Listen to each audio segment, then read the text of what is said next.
A ver, ¿quién se anima a leerlo?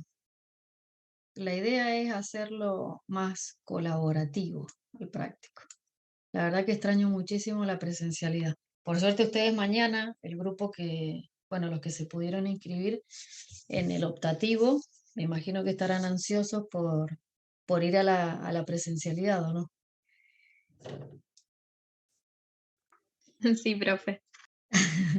Bueno, sáquenle el jugo mañana, ¿sí?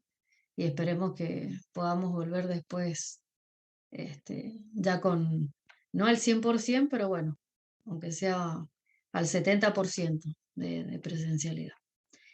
Eh, Porque la verdad que en realidad a mí me gusta mucho más la presencialidad. Este, claro, hace 2 años hace que no cursas, Isaac, y sí, se complica. Este, y además en realidad en la presencialidad se puede trabajar mucho mejor. eh, es mucho más relajado y no, y todos en realidad pueden participar del práctico. Así que bueno, vamos a tener un poquito de paciencia y esperemos que podamos volver eh, a casi la normalidad en la cual estábamos hace 2 años atrás. Bueno, a ver, ¿hay alguien que quiera leer el caso que hoy tenemos? Ahí se los presento en la primer diapositiva.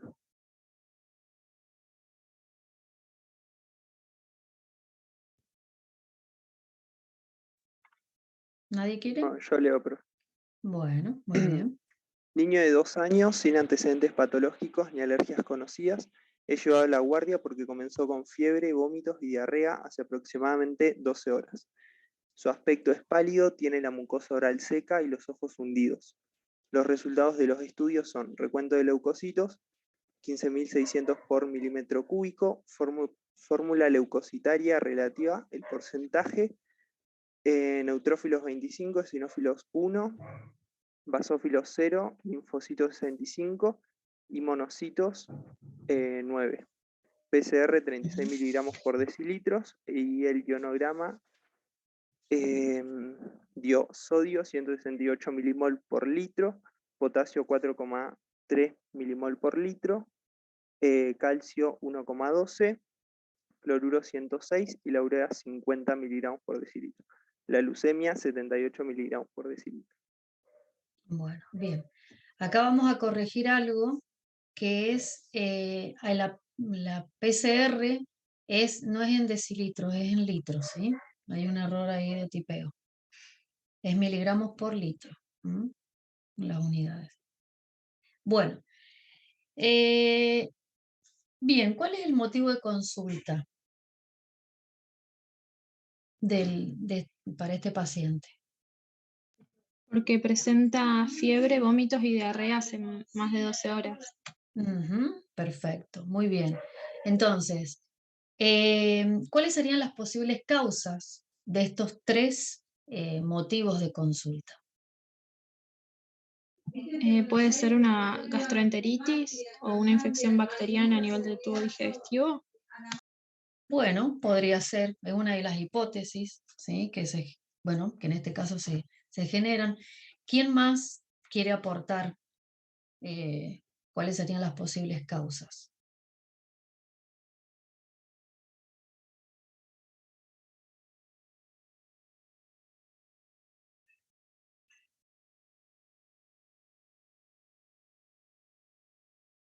Por la edad de la criatura, del paciente, puede también ser alguna infección viral o se puede pensar tipo un resfrío, pero hay que ver si tiene signos de como mocos o algo por el estilo.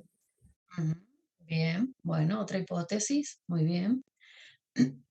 A ver, ¿quién más pensó en algo distinto? Puede ser por intoxicación alimentaria, por alguna toxina bacteriana, por Bueno, ejemplo. también una hipótesis, bien, muy bien. ¿Qué otra más? A ver, ¿qué otra causa posible? Bien, ahí dijeron, bueno, intoxicación alimentaria. Ujú.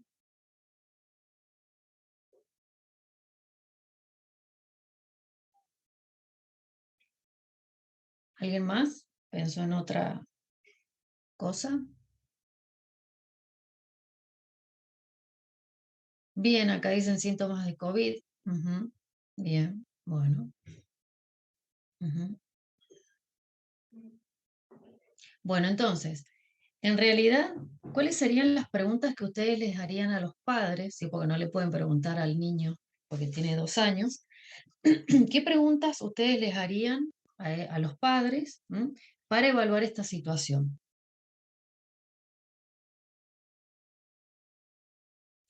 ¿Qué comió la noche anterior? Por ahí. Ujú, bien, ¿qué comió? ¿Qué Me otra podría cosa? preguntar si alguien del círculo familiar o de amigos también presenta los síntomas o ha presentado síntomas previamente al cuadro del nene. Ujú, bien, muy bien. El calendario de vacunación también podría ser. ¿En qué Y estado está? bueno, para qué quisieras saber cómo es su plan de vacunación? O sea, cómo está su calendario. Por la vacuna del rotavirus. Ujú, bien, muy bien. Bien, ahí dicen, Cecilia dice si concurre a la guardería. ¿Por qué preguntarías eso?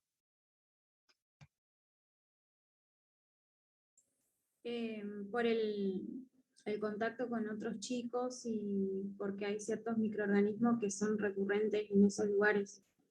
Ujú. ¿Y cuáles serían? ¿Cuáles pensás que podrían ser?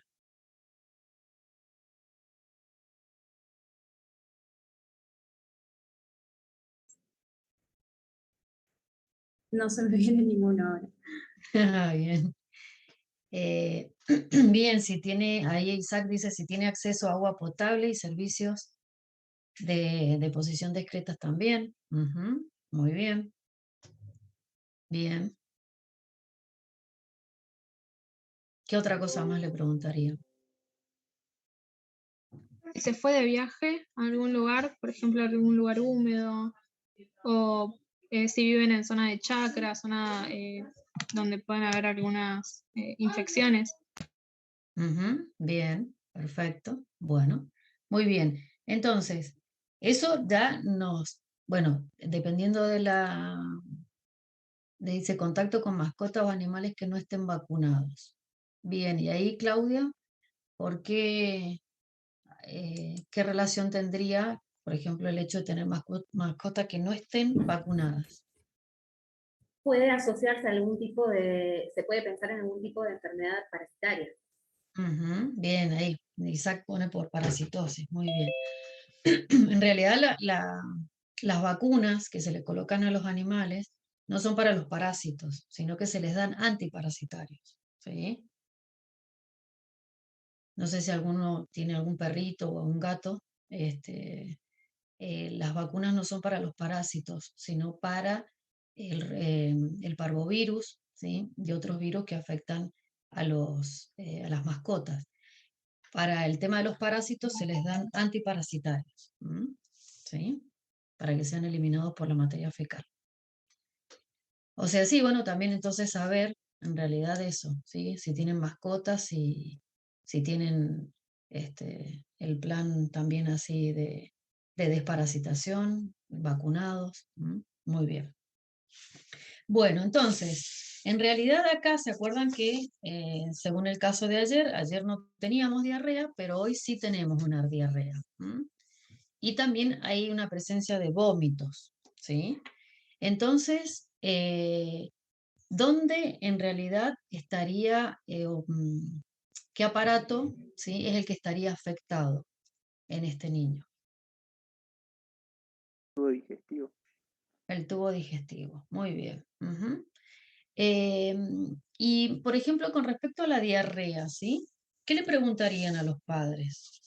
¿A ustedes les interesaría preguntarles algo sobre esa diarrea que tiene su hijo? Si viene acompañado con moco, con sangre, Bien, exacto, exacto. Si es acuosa, ¿por qué? ¿Qué pasaría si supiéramos las características de esa diarrea? porque hay bacterias que generan diarrea de tipo disentería, que es acompañada con sangre, y hay otras que generan diarrea de tipo acuosa. Ujú, bien, muy bien. Entonces, ahí más o menos nos vamos ubicando, ¿sí? ¿Qué tipo o qué características tiene esa diarrea? Si es secretora, si es inflamatoria, si es osmótica. ¿Mm? Muy bien, entonces, un dato más. Bien. ¿Y qué dato importante tienen acá que a ustedes les puede dar una idea del tiempo en el que está ocurriendo esto? Si es un proceso agudo o crónico. Agudo porque empezó La hace 2 años. PCR. Sí, el alto nivel de los neutrófilos La también. proteína Seguro. C reactiva también. Antes, está antes. elevada. Hagan de cuenta que todavía no le pedimos los análisis complementarios. El Ah, el tiempo de aspecto evolución. La del fiebre. niño. El aspecto Bien, porque tiene los ojos hundidos, tiene la mucosa seca, la mucosa oral. bien. Pero ahí dicen que en realidad hay les comentan que hay 12 horas aproximadamente que ha pasado esto. Eso es importante, ¿sí? O sea, si en el caso nosotros no se lo colocamos, ustedes tendrían que preguntarle también a los padres cuánto hace que está presentando diarrea a su hijo. ¿Mm? De esa manera podemos ver si el proceso es agudo o crónico. ¿Mm? Y el hecho de que esté con la mucosa oral seca y los ojos hundidos, ¿a qué se puede deber? La deshidratación. Deshidratación. A deshidratación, exactamente. Ujú, muy bien. Tanto por los vómitos como por la diarrea, ¿no? Porque se pierde agua y electrolitos. ¿Estamos de acuerdo? Sí. Bueno, muy bien. Bien, entonces, ahora sí, nosotros le pedimos unos análisis complementarios, en los cuales eh, obtenemos el recuento de leucocitos, ¿sí? Y su fórmula leucocitaria, que en este caso la tenemos en porcentajes, o sea, es relativa, no es la absoluta. Bien, a ver, coméntenme cómo encuentran entonces los valores de este recuento de leucocitos. Están elevados. ¿Qué tanto están elevados?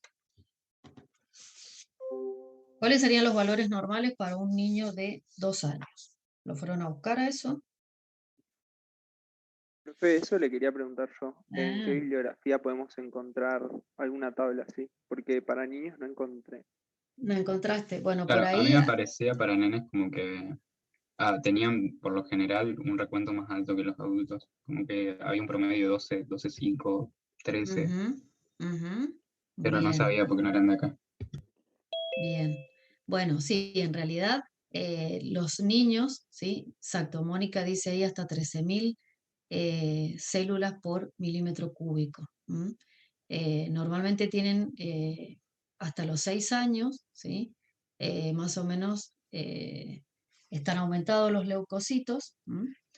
Y ahí con respecto a lo que me pregunta el compañero, hay no me acuerdo si ustedes ven el Farreras en micro o en alguna de las materias, No, profe, no, ¿no? no sé si es recomendado. Eh, bueno, o por ahí algún artículo de pediatría, ¿sí? Si no, después nosotros se los damos, no se hagan problema. Ahora, la idea no es que ustedes sepan de memoria los valores, sino que los vayamos analizando. ¿Sí? Entonces, bueno, está muy bien que hayan buscado, bueno, el que buscó, que en realidad, ¿sí? Si lo comparamos con la fórmula leucocitaria de un adulto, en el adulto tiene menos, hasta 10.000 más o menos, leucocitos por milímetro cúbico. Bien, con respecto a la fórmula leucocitaria relativa, es decir, el porcentaje de estos leucocitos, eh, ¿cómo encuentran los valores de los neutrófilos, de los eosinófilos, basófilos, linfos y monos? Los neutrófilos están disminuidos y los linfocitos están más elevados. Ujú, bien, ¿y esto es normal para un niño de 2 años?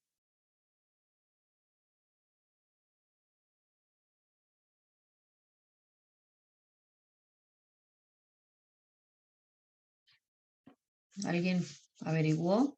A ver, no sé quién fue el que comentó, o bueno, Mónica, y no me acuerdo quién más fue el que... En el lugar también donde había encontrado se habla de una linfocitosis fisiológica, como que en los Ajá. neonatos, pero no dura hasta los 2 años, corta el año, creo. Como después empieza a bajar, pero no sé. Bien, no, pero en realidad hay una leucocitosis fisiológica hasta los 4 años más o más, entre los 4 y los 6 años. ¿Mm? Pero bueno, acá estamos en realidad, eh, bueno, ya lo vamos a analizar, no me quiero adelantar. Bueno, después, la PCR, ¿cómo está? Primero, ¿qué es la PCR? Es una proteína de fase aguda, sintetizada por el Ujú, hígado. Es la proteína C reactiva. muy bien, ¿cómo está ese valor? Aumentado. Estaba Está elevado. aumentada. Bien, entonces nos está dando la idea de que hay un proceso ¿inflamatorio o no? Ujú, un proceso Sí. inflamatorio. Muy bien. El ionograma, sodio, potasio y cloro, ¿cómo están? Elevado El el sodio está un sodio poquito elevado. Bien. Ujú. ¿Y ustedes piensan por qué puede estar elevado? Por O la misma por levemente. la pérdida de líquidos. Bien, por la deshidratación que presenta. Muy bien. ¿La urea cómo está? aumentada también. Está aumentada. ¿Ya qué se puede deber? Puede ser también al proceso Alteración renal. A ver, ahí se solaparon, no escuché. A ver, otra vez. no, decía que puede ser también por la deshidratación. Al aumentar el Exacto. volumen plasmático aumenta la Al urea. disminuir el volumen plasmático, no al aumentar. O Perdón, sí, escuché. al disminuir Ah, el volumen plasmático aumentaría la urea. bien, exacto, por deshidratación. Ujú, muy bien. ¿Y la glucemia? ¿Cómo está? ¿Se acuerdan los valores normales? Están en En rangos realidad está normales. normal. Está normal. Muy bien. Bueno, entonces, de las hipótesis que ustedes mencionaron anteriormente, que podía ser una bacteria, que podía ser un virus, ¿sí? ¿Qué más habían dicho? Parásitos, una intoxicación alimentaria. ¿M? Eh, ¿Por cuál se inclinan más con estos datos que nosotros tenemos? Por algo viral. Bacteriana. Por algo bacteriano yo, por los linfocitos, en realidad, que están elevados. Ujú. Bueno, a ver, porque, bueno, entonces ahora quiero que me expliquen. El que dijo que era por un parásito, el que dijo por virus y el que dijo por bacteria, necesito que me justifiquen, en base a estos datos, por qué creen que es para cada uno de esos microorganismos eh, en realidad el origen de la diarrea, la fiebre y los vómitos.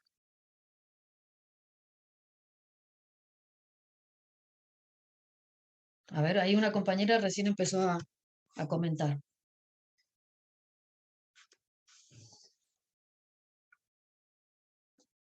Yo lo de parásitos lo descartaría al menos una infección helmíntica, Bien, ¿y por porque, qué? porque no tenemos un recuento alto de eosinófilos, que es el principal Bien, mediador.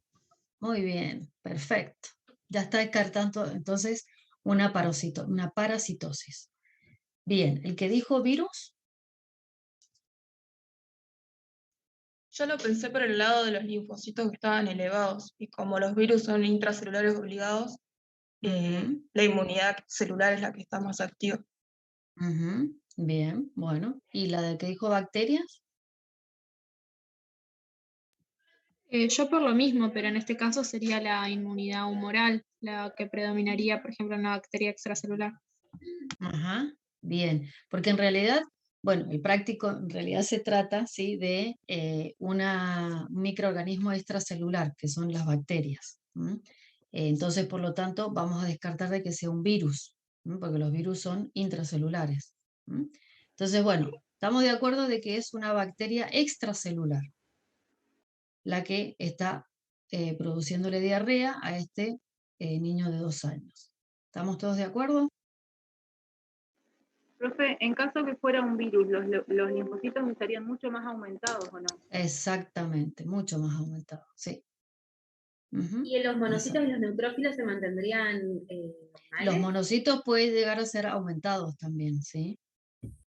Se podrían aumentar, los linfo y los monos. ¿Mm? Bien, entonces, ¿cuáles serían las respuestas o los mecanismos en realidad de defensa que tiene el epitelio, en el caso es la mucosa, ¿sí? Para poder defenderse contra bacterias extracelulares? ¿Qué significa? En realidad, a ver, ustedes, ¿qué diferencia hay entre una bacteria extracelular y una intracelular?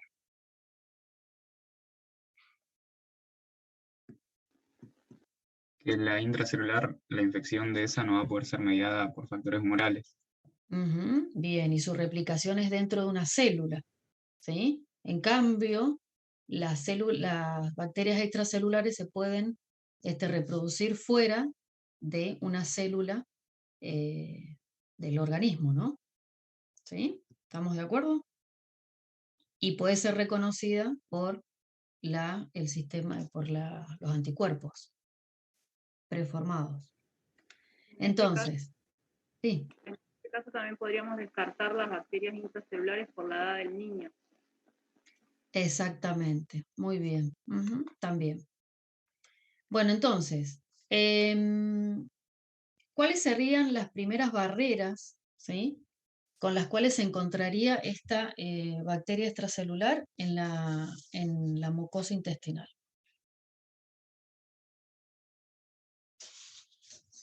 ¿Cuál es la primera barrera con la que se encuentra? Ahí dicen mucinas, defensinas, muy bien. ¿Qué más?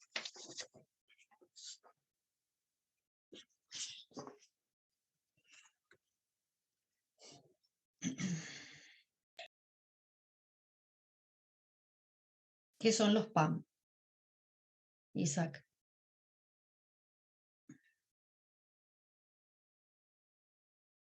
Ujú, bueno, muy bien. Péptidos antimicrobianos. Ujú. ¿Con qué más se pueden encontrar?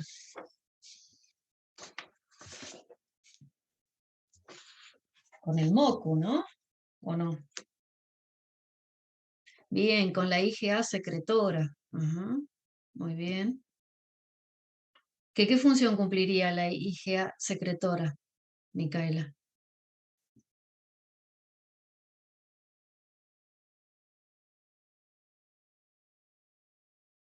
¿Qué función cumple?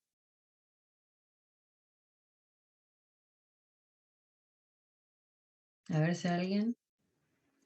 Permite la opsonización del patógeno extracelular, también activa lo que es la citotoxicidad mediada por anticuerpos.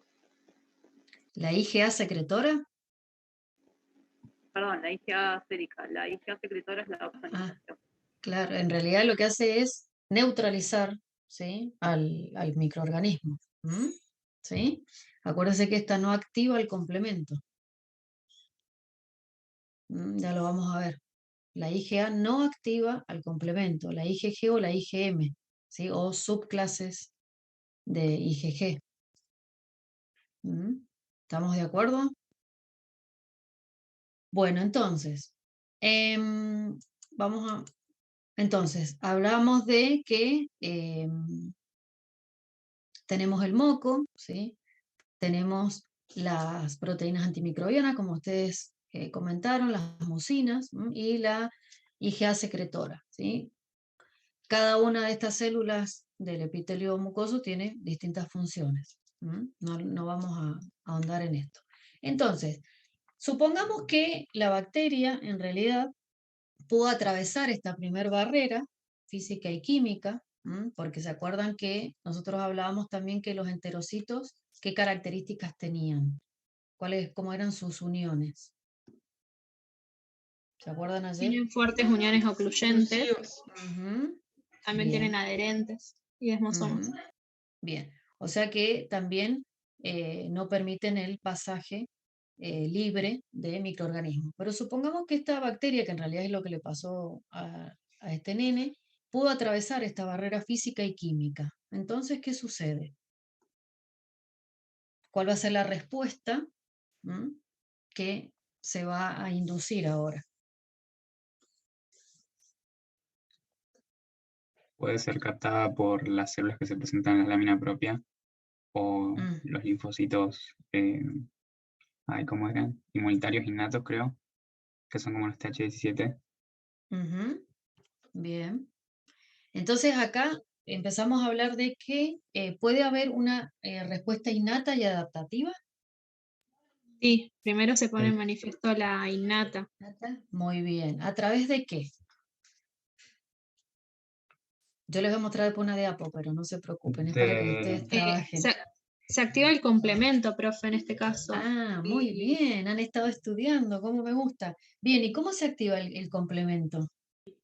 Porque reconoce, dependiendo si la bacteria es gram negativa, va a reconocer el lipopolisacárido, o si son gram positivas, las glicoproteínas creo que eran, o péptidos glicanos. Péptido-glicano, bien. Y ¿Y qué ahí vía se va a se poner activaría en ese caso? ¿Qué la vía alternativa. Si Bien, no, puede alternativa. reconocer una manosa y se va a activar la vía de la lectina. Muy bien, han estado estudiando, ¿o no? Me encantó, buenísimo. Bien, entonces se activa el complemento. ¿Y qué otro mecanismo se activa también? La fagocitosis y la inflamación. Muy bien. Por la opsonización. Bien, entonces, yo ahora les muestro, ¿sí? ¿Se ve la diapo? Estoy corriendo. Entonces, como comentó la compañera, ¿sí? Se activa el complemento, se produce la fagocitosis a través de los neutrófilos o de los macrófagos, pero a través de receptores específicos, ¿sí? Que poseen estas células, que van a reconocer, por ejemplo, tienen receptores para manosa, los receptores Scambeyer, que son los que le llaman Basurero, creo. Basureros, sí. Sí. Suena medio feo. Carroñeros. Sí. Receptores para la fracción FC de las inmunoglobulinas y receptores para el complemento, que estos dos últimos receptores en realidad van a servir cuando la bacteria, qué características, la superficie en realidad o la parte exterior de la bacteria, qué características tiene que tener para que estos receptores, tanto del FC para el complemento, puedan ser reconocidos. Tienen que estar marcados o opsonizados por la CB, la C3B. Bien, exacto, por anticuerpos, ¿sí? O por proteínas del complemento para poder unirse a sus respectivos receptores. ¿Sí? ¿Me siguen? Y después también tenemos los receptores tipo TOL, que eso los vieron con Cecilia, que dependiendo bueno, tenemos los TLR4, TLR2, TLR5, dependiendo de qué tipo de molécula se va a unir a ellos. ¿Estamos? ¿Sí? Bueno, entonces, ya acá les puse en realidad un dibujito donde hablamos de primero la activación del complemento, que si nosotros, o sea, si la bacteria activa la vía alternativa, ¿qué es lo que se va a desencadenar? Una cascada de señales enzimáticas que van a terminar en qué cosa? ¿En la producción de qué? Del complejo de ataque de membrana. Bien, del complejo de ataque de membrana que principalmente es para las gram negativas. ¿Sí? Y a su vez, este C5 o C5A, ¿qué características tiene o qué propiedades tiene? Las anafilotoxinas que producen inflamación o promueven inflamación. Bien. ¿Y cómo es que producen inflamación? Eso lo vieron en el práctico con los ayudantes.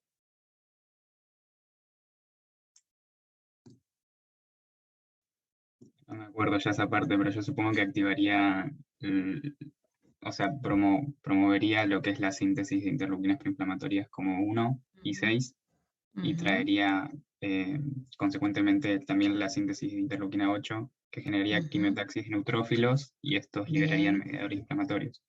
Bien, y también se activarían los mastocitos, que liberarían histamina. ¿Qué propiedades tiene la histamina? Es proinflamatorio y aumenta la permeabilidad vascular también. A ver, cuidado. ¿La histamina aumenta la permeabilidad o es vasodilatadora? Es vasodilatador. Vasodilatadora, sí. ¿Qué diferencia hay entre, es lo mismo decir aumento de la permeabilidad, es sinónimo de vasodilatación? No. La vasodilatación Bien. es el aumento en el diámetro en el vaso, y el aumento Muy de la bien. permeabilidad es que las uniones se vuelvan más permeables al paso de agua y otros nutrientes como son las proteínas. Bien, y también para facilitar en realidad la llegada de, ¿qué cosa?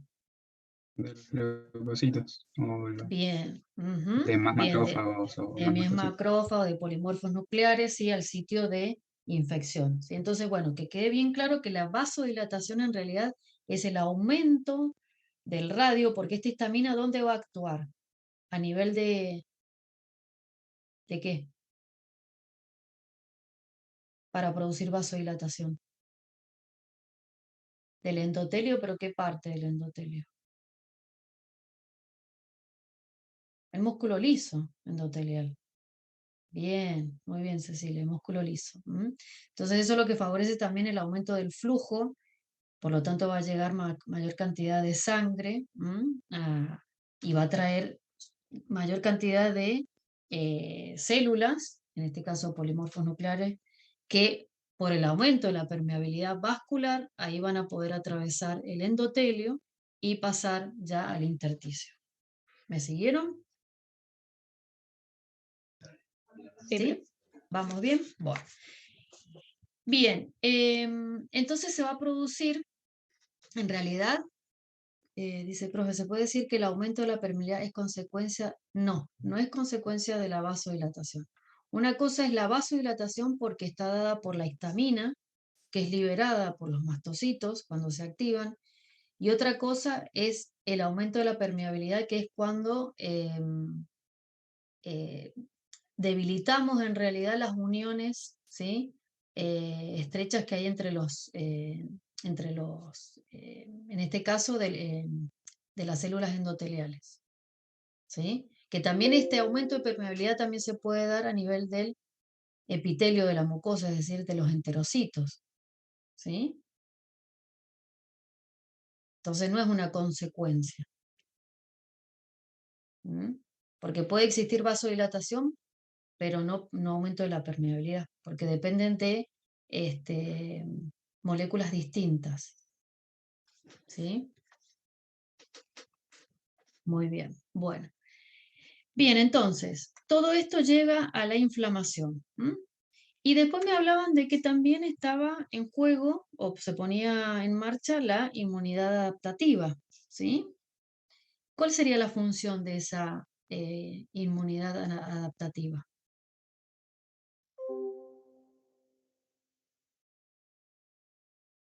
¿Y quién la media en realidad? ¿Quién es la responsable de llevar a cabo esta inmunidad adaptativa?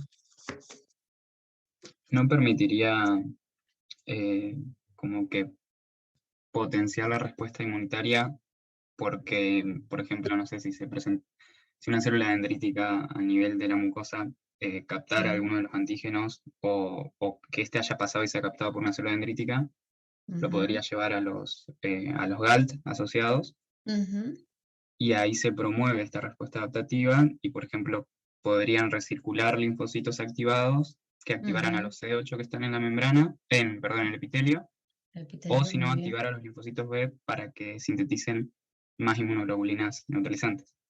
Bien, en este caso los linfocitos que se van a activar son los CD4 positivos, ¿sí? Porque van a ser, ahora vamos a ver, van a ser presentados, porque acuérdate que primero se fagocita, por ejemplo en el caso de las células presentadoras de antígeno o los neutrófilos o los macrófagos, ¿y cómo los presentan una vez que son fagocitados? ¿A través de qué tipo de complejo mayor de histocompatibilidad? ¿Uno o dos? Dos. Y son presentados a los CD4 positivos. Bien, ahí me dicen que, bien, bueno, que sí, que la función que cumplen, perdón, es de neutralizar, ¿sí? Las toxinas que pueden liberar también la bacteria, y qué más, eliminar el patógeno, que es lo más importante, y bloquear la infección para que no se disemine. Esa sería la función de la respuesta adaptativa. Y generar, ¿qué cosa? Lo más importante también. ¿Memoria? Muy bien, memoria. Bueno, entonces pasamos a la adaptativa. Que la adaptativa también la podemos dividir en humoral y celular. ¿Sí o no? ¿O solamente se da en una respuesta humoral? No, de ambas. Bueno, ¿ustedes saben cuando nos referimos a humoral a qué nos estamos refiriendo? A la medida por anticuerpos y células plasmáticas. Exactamente. Bueno, entonces, en este dibujo, ¿sí? Que es de lavas, para que manejemos todos el mismo libro, ¿qué es lo que observan en esta figura?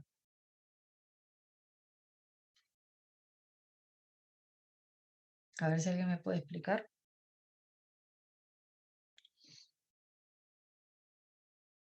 Es un linfocito B que reconoce con sus anticuerpos una bacteria, que es un antígeno extraño, y gracias, bueno, en este caso a los linfocitos T helper o los CD4 positivos van a ser coestimulados para secretar anticuerpos para esa bacteria, y los anticuerpos van a tener la función de neutralizar esas bacterias para que no se sigan diseminando.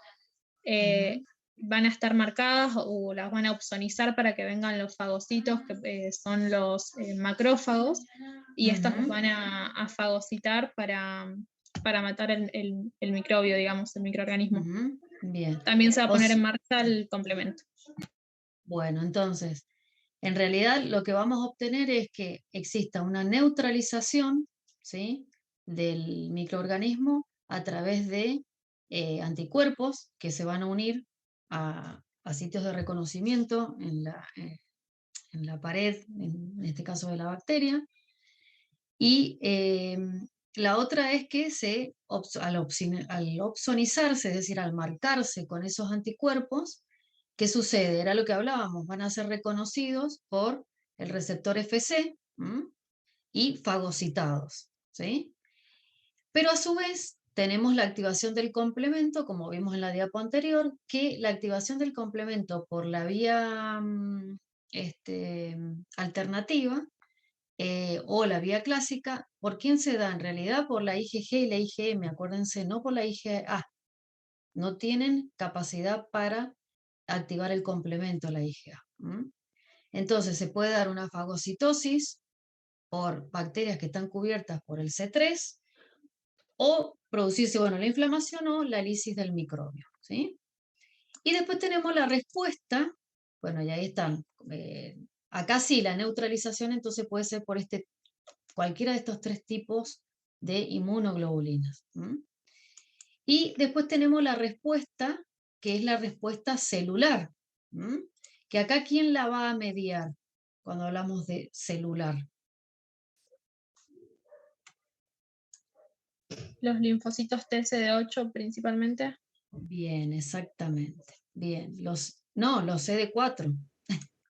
Yo te dije que bien, pero te escuché mal. Son los CD4, los que van a activarse, porque van a reconocer al complejo mayor de histocompatibilidad 2.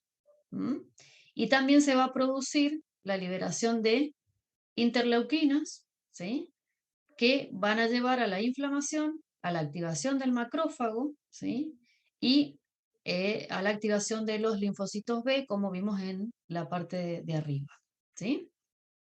Ahora, ¿qué relación tiene, en realidad, en uno de los síntomas, o signos también, porque si le toman la temperatura a este niño de 2 años, presenta fiebre? ¿A qué se debe la fiebre?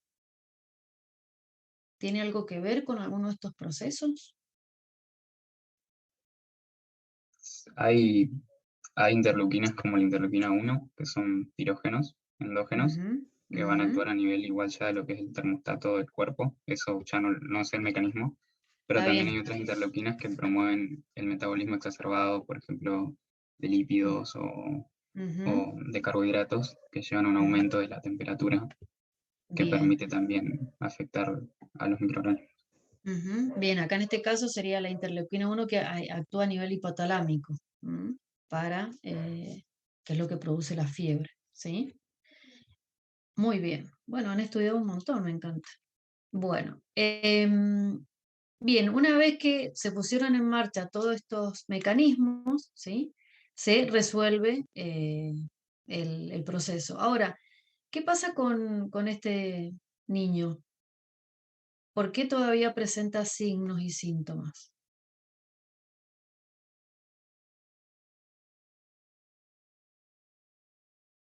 ¿Cuánto hace que le está pasando esto?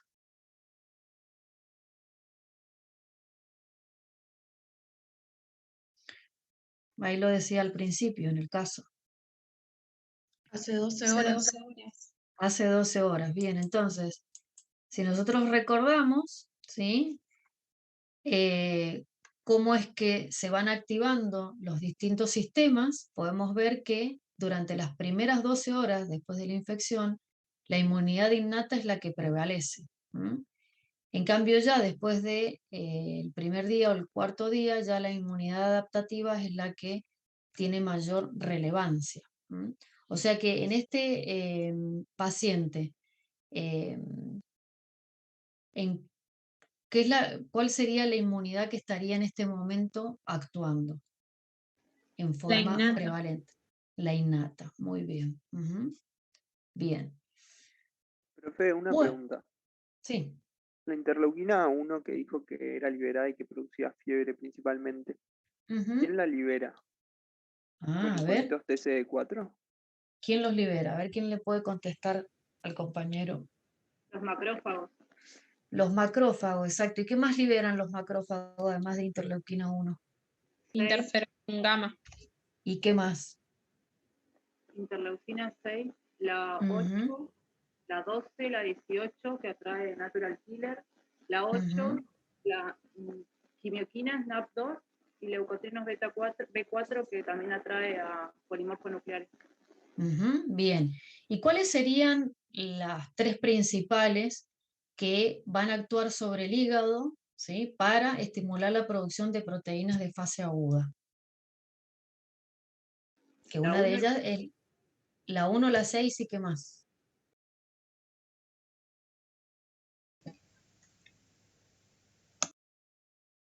Hay otra más.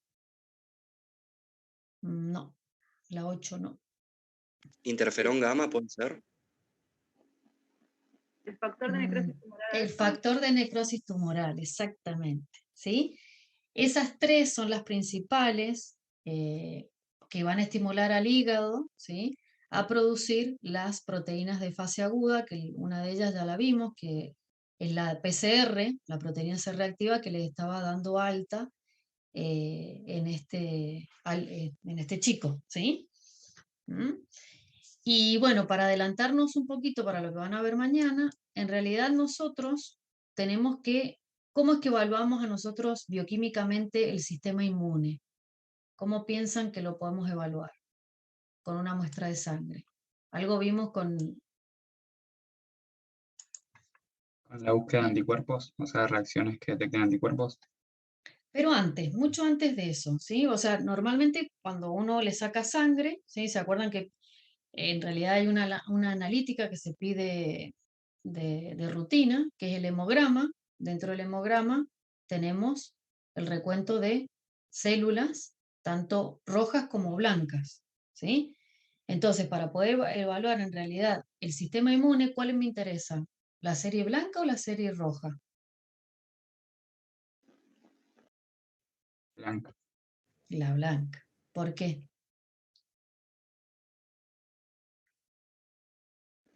Porque es la las células que intervienen en la respuesta inmune. Muy bien, exactamente, ¿sí? Bueno, y en base a ese recuento de glóbulos blancos, también se calcula, ¿sí? En porcentaje, que sería la fórmula leucocitaria relativa, que es la que vimos hace un ratito, en el caso donde decíamos que neutrófilos teníamos tanto porcentaje, o eosinófilos tanto, ¿m? Y el recuento diferencial se hace por citometría de flujo, es decir, es un método, o sea, un aparato donde yo coloco la muestra de sangre y dependiendo del tamaño que tengan estos glóbulos blancos, me arroja, ¿sí? Como un papelito, la cantidad de neutrófilos, eosinófilos, basófilos, linfos y monos que tengo en esa muestra, ¿sí? Pero no en porcentaje, sino en ¿qué? ¿Ustedes qué piensan? ¿Me lo va a dar en qué? Que a eso se le llama fórmula absoluta. Por ejemplo, en este caso, ¿cuántos leucocitos tenemos? Leucocitos. Células por milímetro cúbico. Bien, células por milímetro cúbico, exactamente. Es decir, en este caso, le vamos a poner Mariano, lo vamos a llamar Mariano al paciente. ¿Cuántos leucocitos tiene? 15.600. Bien, 600. 15.600 por milímetro cúbico, ¿sí? Si yo quisiera saber cuántos linfocitos, monocitos, neutrófilos, eosinófilos tengo en esa cantidad, o en ese total que son 15.600, en vez de expresarlo en porcentaje, lo expreso en cantidad de células por milímetro cúbico, ¿qué tendría que hacer? ¿Cómo Una sería el regla de cálculo? 3. A ver, ¿y cómo lo haríamos? ¿Qué pondríamos? Por ejemplo, 15.600 es el 100%. Si yo quiero saber el 25%, hago 25 por 15.600 dividido 100. Y eso me va a dar. Perfecto, muy bien. Y ahí veo, de esos 15.600, ¿cuánto corresponden a los neutrófilos, a los eosinófilos y a los basófilos, linfos y monos? Y ahí me doy cuenta, en realidad, cuál es el que está aumentado en mayor cantidad, ¿sí? Con respecto al total de los leucocitos. ¿Se entendió? ¿Sí o no? Sí. Bueno, yo acá lo que hablaban hace un ratito, les busqué unos datos para que vieran cómo es que van cambiando los glóbulos blancos, ¿sí? A medida que durante el ciclo vital, ¿sí? Dependiendo de la edad, cómo es que van modificándose. Y acá tenemos, por ejemplo, entre 1 y 6 años, tenemos entre 5.000 y 19.000 glóbulos blancos por milímetro cúbico. ¿Sí? Y a su vez tenemos esta fórmula leucocitaria que en realidad es de un adulto. Entonces acá pueden observar bien la diferencia entre fórmula relativa y fórmula absoluta. Lo que tienen que tener en cuenta, que es lo que vimos hace un ratito o al principio del caso, que en niños de 6 meses a 6 años, la fórmula leucocitaria relativa está invertida.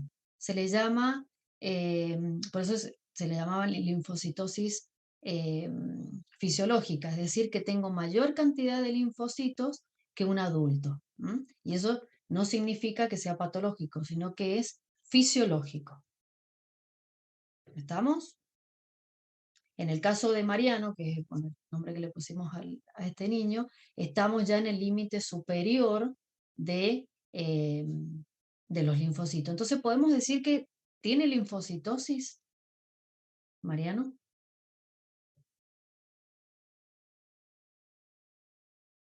Tomando esos valores, no. Está en el límite. Bueno, sí, a lo mejor si le tomamos una muestra al otro día, pasado ya 24 horas, ya va a presentar una linfocitosis. ¿Sí? Eso no lo Sí. sacamos también, o sea, no lo decimos según la clínica, porque llegó el nene con los síntomas y demás, y está al límite, digamos. Está al límite, exacto. Entonces, en realidad, ¿qué tendrían que haber pedido también?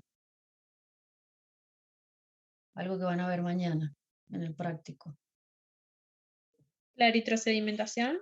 Bien, la eritrosedimentación. ¿Y cómo le daría o cómo piensan que le va a dar a Mariano? Seguramente elevada, porque estaban las proteínas de fase aguda elevadas. Exactamente, ¿sí? Le va a dar entonces me está diciendo también que hay un proceso agudo.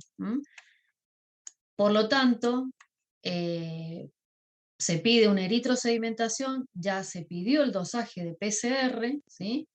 También se puede pedir un proteinograma para ver en realidad cuáles son, ustedes lo han visto proteinograma, ¿no? En bioquímica, ¿o no? ¿Saben lo que es un proteinograma?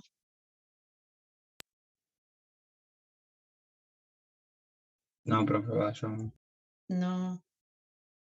Bueno, en realidad lo que se hace es, se siembra una muestra del suero del paciente, que sería esta parte negrita, y se coloca en una electroforesis, se hace una electroforesis y se deja correr. Entonces ahí se van separando las distintas proteínas. Y acá tenemos que, por ejemplo, en este caso, en el primero, el proteinograma es normal, ¿sí? Porque tiene la cantidad adecuada de las distintas proteínas que conforman o que las podemos encontrar en el plasma. ¿Qué pasa cuando tenemos una inflamación aguda? O ¿qué se observa? ¿Qué son las alfa 1 y alfa 2?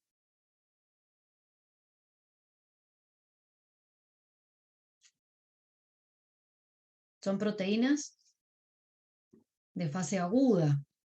¿Cuál sería? La alfa 1 antitripsina. ¿Se acuerdan que lo vieron con Cecilia? ¿No? No, profe, yo no me acuerdo. ¿No se acuerdan? Bueno, en realidad estas representan proteínas de fase aguda, lo que tenemos acá, ¿sí?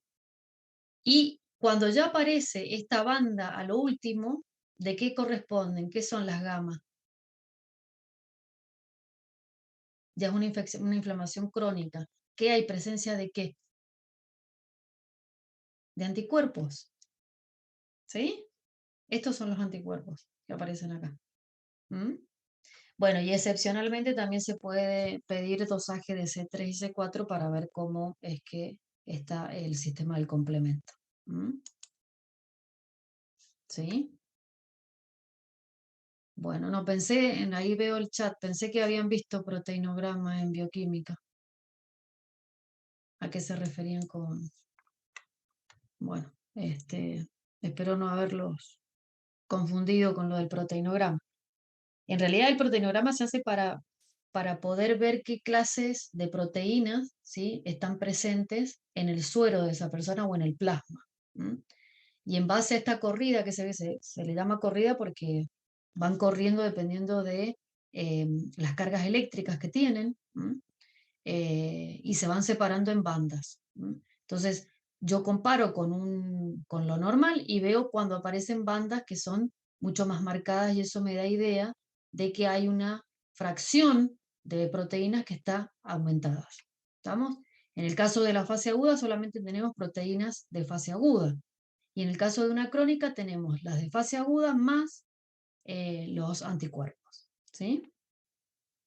Bueno, ¿dudas con el práctico? Profe, ¿cuál dijo que eran las alfa 1? Perdón. Las alfa 1 está incluida la alfa 1 antitripsina, que es una proteína de fase aguda que también se libera a partir del estímulo a nivel hepático, ¿sí? Por medio de la interleuquina 1, la 6 y el factor de necrosis tumoral.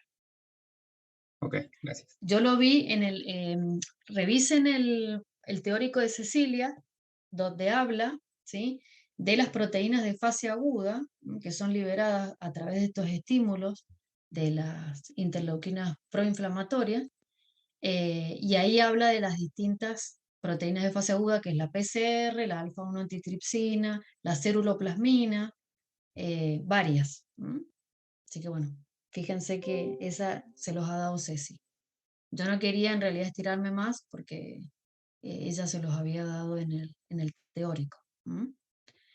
Bueno, ¿dudas sobre el caso? Al final entonces, ¿quedamos en qué? ¿Cuál era lo que le estaba pasando a Mariano? ¿Era una diarrea de origen? Por bacteria extracelular. Bien, por una bacteria extracelular. Lo más probable sea que sea una Escherichia coli. ¿Sí?